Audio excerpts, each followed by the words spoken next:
Hey everyone, welcome back to Tammy.Fitness. Today I'm going to be showing you an extremely healthy, simple recipe. It's called protein pancakes. It's one of our family's favorites. I love them, my husband loves them, even my girls will eat them. They are so good, you're not going to believe it, and so easy. All you need are 3 basic ingredients. We've got our 1 cup of oats,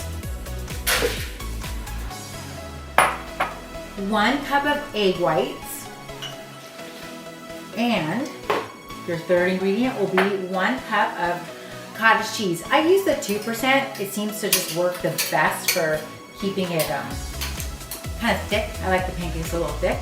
Then we also need a half a teaspoon of cinnamon, and you need 2 teaspoons of vanilla. That's it. That is everything you need. Now, the next thing we're gonna do, we're gonna mix this with a hand blender.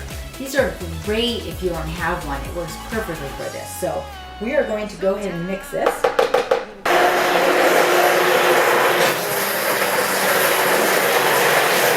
does all the hard work for you. It's great. So this looks good now. You can see this is all blended up nicely. This is perfect. And in the meantime, I sprayed my griddle with a little canola spray so that nothing sticks. And then I turned it on so it's heating up. And I went ahead and just put it all the way up to 400 degrees. So once you have your mix all blended up, I'm going to take a ladle here. And we kind of make them all the same size that way. And they're probably about 3 inches maybe in diameter. They're high in protein from the egg whites and your cottage cheese. They're low in fat. And then also you've got your complex carbohydrates from the oats. So, I mean, they're perfect for breakfast, lunch, or dinner. And then, like I said, you can top these with a little butter or eat them plain, or a little maple syrup is the way I like them.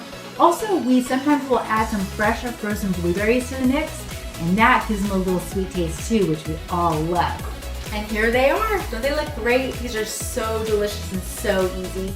Thanks so much for joining me. And remember, I'm Tammy Salamone, and I'm your personal trainer.